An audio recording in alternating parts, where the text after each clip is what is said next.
तो वो बंगबंधु की तस्वीरों को हटा रहे हैं, उनकी याद लोगों के दिलों से मिटाने की कोशिश कर रहे हैं। शेख हसीना को मुकदमों में फंसा दिया है, उनकी पार्टी अवामी लीग को बांग्लादेश में बैन कर दिया है, शेख हसीना के खिलाफ गिरफ्तारी वारंट जारी हो गया है। खालिदा जिया की वो सुन नहीं रहे हैं जो कहती हैं कि भाई आप चुनाव कराइए। सेना की यूनुस सुन नहीं रहे हैं, कहते हैं कि मैं जून 2026 में चुनाव कराऊंगा। क्या वो अपने लिए एक ऐसी राजनीतिक प्लॉट, राजनीतिक जमीन तैयार कर रहे हैं जिसमें दूर दूर तक कोई भी प्रतिद्वंदी ना हो? ऐसा ही दिख रहा है अभी।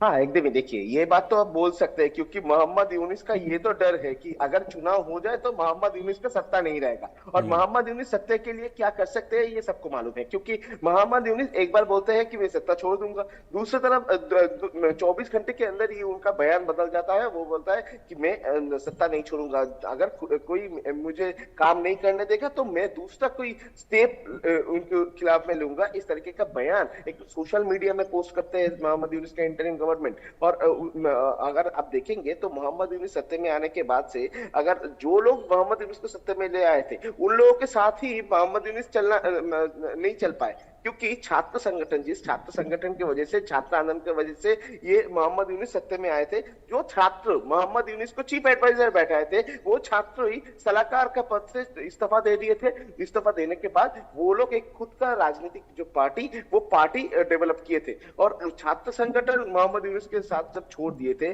उस टाइम पे मोहम्मद यूनिस चुप बैठा था। मोहम्मद यूनिस की तरफ से कोई बयान नहीं दिया जा रहा था। एक तरफ छात्र संगठन चला गया, दूसरी तरफ मोहम्मद यूनिस एकदम ठान के बैठे हैं कि बांग्लादेश में इलेक्शन नहीं करने देंगे। दूसरी तरफ अगर देखा जाए तो बांग्लादेश में तानाशाही जो है, उस तरीके का माहौल जो है वो मोहम्मद यूनिस चला रहा है। ये क्यों कह रहा है? क्योंकि आर्मी जो है, बांग्लादेश का आर्मी जो है वो गुस्सा है मोहम्मद यूनिस के ऊपर। बांग्लादेश का आर्मी की तरफ से कहा जा रहा है कि मोहम्मद यूनिस सरकार नहीं चला रहा है, मोहम्मद यूनिस खुद का मर्जी से जो मन चाहे वो कर रहा है। वो अराकान आर्मी के पूरा मामले को लेकर, रखाइन स्टेट का मामले को लेकर यूएन के पास चला गया, जब उनका कोई अधिकार ही नहीं है कि यूएन के पास वो जा पाए।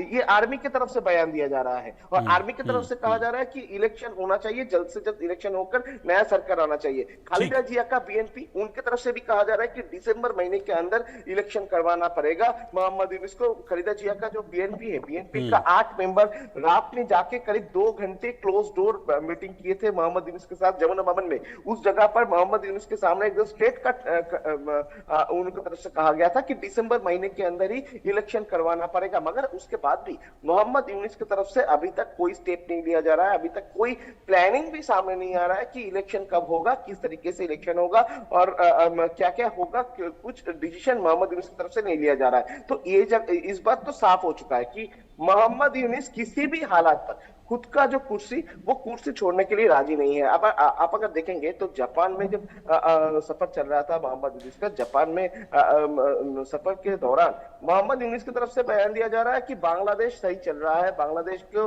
बाहर का शक्ति जो है वो बांग्लादेश को खराब करने का कोशिश कर रहे हैं। मगर दूसरी तरफ अगर देखा जाए तो मोहम्मद यूनिस के इस बयान के अगेंस्ट में जमात की तरफ से और उसके साथ बीएनपी की तरफ से और छात्र संगठन की तरफ से बार बार से कहा जा रहा है कि मोहम्मद यूनिस अगर सोच रहे हैं कि बाहर से कोई आ रहा है तो मोहम्मद यूनिस का ये जिम्मेदारी है कि खुद का देश खुद संभाले, मगर वो संभालने पर नाकाम रहे हैं। और दूसरी तरफ अगर देखा जाए तो बांग्लादेश का 2 चीज अगर देखेंगे आम बांग्लादेशी लोगों के लिए 2 चीज सबसे इंपॉर्टेंट है, लॉ एंड ऑर्डर सिचुएशन सही है कि नहीं और इकोनॉमिकल स्ट्रक्चर सही है कि नहीं। मोहम्मद यूनिस सत्ते में आने के बाद बांग्लादेश का इकोनॉमिकल स्ट्रक्चर में एकदम धस आया है, इकोनॉमिकल स्ट्रक्चर टूट चुका है। और दूसरी तरफ अगर देखा जाए तो लॉ एंड ऑर्डर सिचुएशन को लेकर बात करना बेकार है, क्योंकि बांग्लादेश में लॉ एंड ऑर्डर बोल के कुछ तस्वीर ही नहीं है, कुछ सिचुएशन ही नहीं है। ये प्रूफ हो चुका है 2 घटना में, क्योंकि पिछले हफ्ते में अगर देखा जाए तो बांग्लादेश का ढाका में आर्मी को रास्ते में उतरना पड़ा था, सेना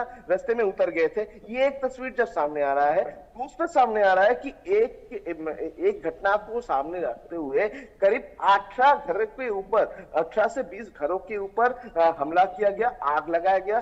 करीब 18 परिवार जो है वो घर छोड़ दिया था। और इस पूरा मामले को लेकर 2 दिन बीत जाने के बाद भी पुलिस को एक्शन नहीं लिया।